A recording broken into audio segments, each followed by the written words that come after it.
మొదటి అంశం ఉంది గురి కలిగిన ప్రార్థన పోరాటము. ఈ ప్రార్థనా పోరాటం అనేది ఇక్కడ 9వ అధ్యాయము 25వ వచనం, 1 కొరింథీ 9వ అధ్యాయము 25వ వచనంలో ఉంది. కానీ మనం 24 నుంచి చదువుదాము. మరియు నేను సువార్తలో వారితో పాలివాడనగుటకై దాని కొరకే సమస్తమును చేయుచున్నాను.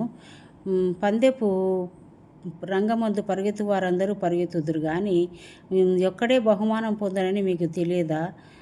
అటువలే మీరు బహుమానం పొందినట్లుగా పరుగెత్తుడి. మరి పందెమందు పోరాడు ప్రతివాడు అన్ని విషయములందు మితముగా ఉండును.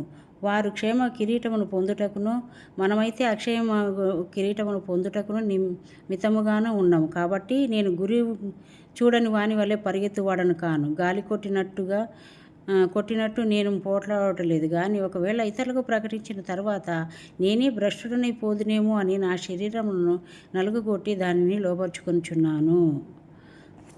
Thank you. Praise hallelujah.